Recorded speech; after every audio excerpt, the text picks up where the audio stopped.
दोस्तों, आज की कहानी में एलियंस धरती पर आते हैं और वो कुछ धरती वासियों को किडनैप भी करते हैं, पर अंत में उनका मकसद बहुत ही नेक निकलता है। क्या था वो मकसद, आइए जानते हैं आज की इस वीडियो में। मूवी की शुरुआत में हमें साल 1969 का सीन दिखाया जाता है, जहां हम कार्ल नाम के एक शख्स को जंगल में लकड़ियां काट कर ले जाते हुए देखते हैं और वो अपने ट्रक में लकड़ियों को ले जा ही रहा था, पर तभी कार्ल के सामने वाला ट्रक अचानक से हवा में उड़ जाता है और नीचे आकर धरती पर गिरता है और कार्ल हैरान होकर अपने ट्रक से नीचे उतरता है, पर तभी वहाँ उसे एक एलियन स्पेसशिप दिखती है और वो स्पेसशिप कार्ल को ऊपर खींच लेती है और ये सीन यहाँ एंड हो जाती है। और अब अगले सीन में हम प्रेजेंट टाइम में आइजैक नाम के एक लड़के को देखते हैं, जिसे स्पेस में बहुत ही रुचि थी और वो अपने दोस्तों के साथ मिलकर स्पेस में एक सिग्नल को छोड़ता है और थोड़ी देर बाद उसे एलियन से एक डेटा भी रिसीव होता है, पर वो डेटा उसे समझ में नहीं आता। और अब अगले दिन वो अपना कैमरा लेकर बाहर वीडियो शूट करने के लिए निकलता है, क्योंकि वो खाली टाइम में ब्लॉगिंग भी किया करता था, पर तभी उसे आसमान से कोई चीज नीचे धरती पर गिरती हुई नजर आती है और आइजैक भागते भागते उस जगह पर पहुंचता है और एक स्पेसशिप को देखता है और अब वो स्पेसशिप का वीडियो शूट करने लगता है, पर जैसे ही वो शूट करना स्टार्ट करता है तभी वो स्पेसशिप वहाँ से गायब हो जाती है और अब हमें आइजैक के पीछे एक एलियन को दिखाया जाता है, जिसे देखते ही आइजैक बहुत ही डर जाता है और उस एलियन को अपने कैमरे में रिकॉर्ड करने की कोशिश करने लगता है, पर तभी वो एलियन वहाँ से चला जाता है और आइजैक वहाँ से भागने लगता है और ये सीन यहीं एंड हो जाती है।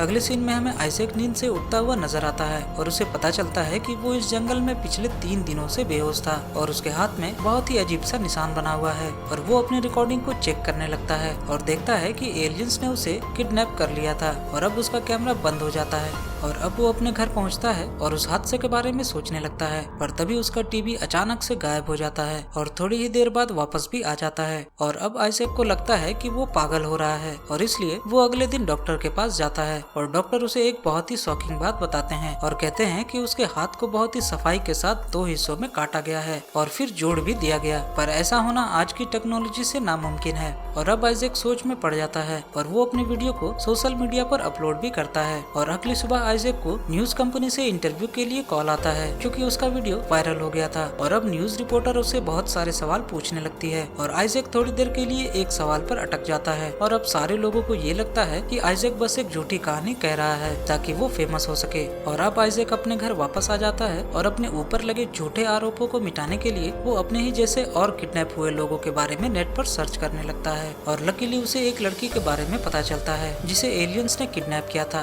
और अब आइजैक उसे मैसेज करता है और उसे मिलने के लिए एक होटल में बुलाता है और अगले दिन हमें सारा नाम की लड़की को दिखाया जाता है जो कि आइजैक से मिलने आई थी और अब आइजैक उसे अपनी वीडियो फुटेज भी दिखाता है और यहाँ सारा कहती है कि उसे एक और आदमी के बारे में पता है जिसे भी उन एलियंस ने किडनैप किया था और वो उसे साल 1969 में कार्ल के साथ हुए एक हादसे के बारे में बताती है और उसे कहती है कि अगर हम लोग उस तक पहुँच जाएं तो हमें इस हादसे के बारे में और जानकारी मिल सकती है, पर ये कोई नहीं जानता कि कार्ल अब कहाँ है। और अब आइजैक सारा को अपना नंबर देकर कहता है कि इन सब से रिलेटेड कोई भी जानकारी अगर तुम्हें मिलती है तो मुझे कॉल करना। और अब अगले दिन आइजैक अपने वीडियो फुटेज को उन सारे लोगों को कुरियर करने लगता है जिन्होंने एलियंस द्वारा किडनैप होने की बात को कही थी और तभी उसे एक शख्स आकर मिलता है जो खुद को एक बुक पब्लिशर बताता है और कहता है कि मैं तुम्हारी कहानी को बुक में छापना चाहता हूँ और अपना कार्ड देकर वहाँ से चला जाता है। और अब अगले दिन आइजैक उसी पब्लिशर के पास पहुँचता है और उसे अपने साथ घटे हादसे के बारे में बताता है और वो पब्लिशर उसे लाई डिटेक्टर को पास करने के लिए कहता है और अब आइजैक ऐसा करता भी है और वो उस लाई डिटेक्टर टेस्ट को पास भी कर जाता है, पर तभी वो शख्स आइजैक को थोड़ी देर वेट करने को कहकर वहाँ से चला जाता है।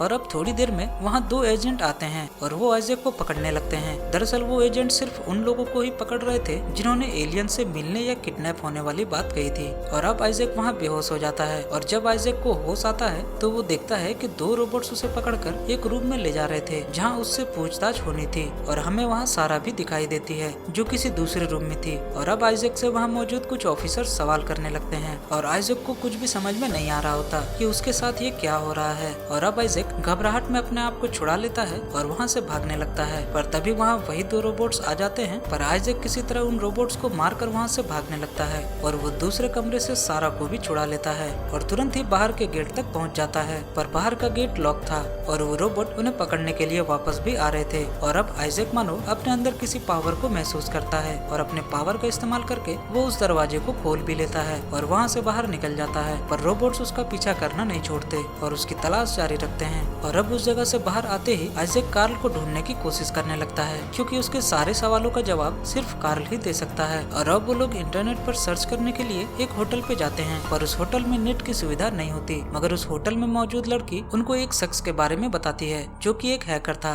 और वो कहती है कि तुम इसके पास जाओ, ये तुम्हारी मदद करेगा। और अब वो दोनों उस शख्स के पास पहुंच जाते हैं, पर तभी वो रोबोट उनका पीछा करते करते वहाँ भी पहुंच जाते हैं, और अब उन तीनों को वहाँ से भागना पड़ता है। और अब आइजैक उस हैकर को अपनी मजबूरी बताता है और कहता है कि अगर तुम कार्ल की लोकेशन निकाल सको तो बहुत मेहरबानी होगी। और अब वो हैकर मान जाता है और अपने सीक्रेट लोकेशन पर जाकर कार्ल को ढूंढने लगता है। और थोड़ी मेहनत करने के बाद हैकर को कार्ल का लोकेशन मिल ही जाता है, जो कि कनाडा में छुपा हुआ था। और अब हैकर कार्ल को वीडियो कॉल करता है और आइजैक कार्ल को अपने साथ हो रही सारी घटनाओं के बारे में बताने लगता है और कहता है कि हमने आसमान में सिग्नल भी छोड़े थे और हमें सिग्नल का जवाब भी आया, पर हम उस डेटा को डिकोड नहीं कर सके। और अब कार्ल आइजैक को उस डेटा को अपने पास भेजने को कहता है, और अब आइजैक उस हैकर की मदद से वो डेटा कार्ल को भेजता है। और अब कार्ल उस डेटा को अपने बनाए हुए एक मशीन की मदद से ऑडियो फाइल में कन्वर्ट करता है और उसे सुनने लगता है। और अब उसे विश्वास हो जाता है कि वो सिग्नल वाकई में एलियंस ने ही भेजा है। और अब कार्ल उसको अपने सारे इलेक्ट्रॉनिक डिवाइस बंद करने को कहता है ताकि वो रोबोट्स उनको ढूंढ ना सके। और अब वो तीनों वहाँ से कनाडा के लिए निकल जाते हैं, पर उधर उन ऑफिसर्स को भी पता चल चुका था कि वो लोग कनाडा जा रहे हैं और वो लोग भी उसका पीछा करने लगते हैं।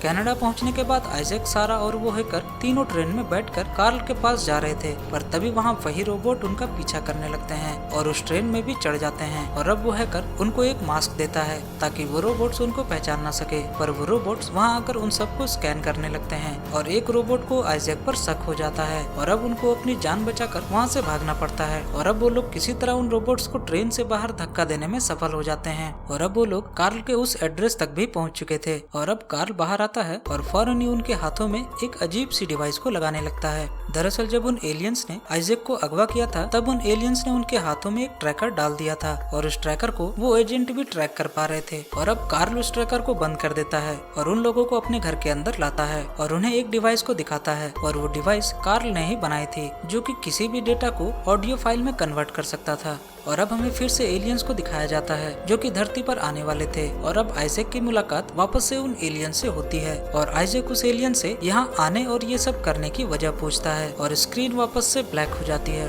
अगले सीन में हमें एलियंस और वो सारे लोग एक टेबल पर बैठे हुए नजर आते हैं और अब कार्ल के बनाए हुए डिवाइस की मदद से हमें एलियंस की बातें भी समझ में आ रही थी। और अब एलियन यहाँ कहता है कि वो लोग इंसानी जिंदगी पर रिसर्च कर रहे थे और इंसानों के बिलीफ पर भी रिसर्च कर रहे थे। और अब वो एलियन उन सबको एक विजन दिखाता है जहाँ हमें जीसस क्राइस्ट को दिखाया जाता है और आइजैक फौरन ही कहता है कि ये तो जीसस क्राइस्ट हैं। और एलियन कहता है कि हम इन पर भी रिसर्च कर रहे हैं क्योंकि इंसानों का मानना है कि इस यूनिवर्स के क्रिएशन में इनका बहुत ही बड़ा योगदान है। और एलियंस को इंसानों के बिलीफ के जरिए सारे सवालों का जवाब मिल चुका था। और अब वो एलियन सारा के हाथों में एक हाईटेक डिवाइस लगाता है जिसके जरिए सारा के हाथ दो हिस्सों में कट जाते हैं और वो एलियन उस ट्रैकिंग डिवाइस को भी निकाल देता है। और अब वो एलियन आइजैक के हाथ में भी वही डिवाइस लगाता है और उसके हाथों से ट्रैकिंग डिवाइस निकालने लगता है, पर तभी बाहर में वही ऑफिसर आ जाते हैं जो कि उनका पीछा करते करते कार्ल की लोकेशन तक भी पहुंच चुके थे। और अब वो ऑफिसर उन लोगों को बाहर आने को कहता है और कार्ल घर से बाहर आता है। और अब वो ऑफिसर कार्ल से अपने फादर के बारे में भी पूछता है। दरअसल जब कार्ल को एलियंस ने अगवा किया था तब उस हवा में उड़ने वाले ट्रक में कोई और नहीं था बल्कि इसी ऑफिसर के फादर थे। और अब कार्ल तो वापस आ गया था पर उसके फादर वापस नहीं आए थे, पर कार्ल यहाँ कुछ भी नहीं कह पाता क्योंकि वो तो खुद अगवा हो गया था। पर वो ऑफिसर इनकी बातों को झूठ समझकर उसको गोली मार देता है और अब गोली की आवाज सुनकर सारा बाहर आ जाती है। और अब वो ऑफिसर आइजैक को भी बाहर आने को कहता है, पर क्योंकि वो एलियन आइजैक के हाथों से वो ट्रैकर निकाल रहा था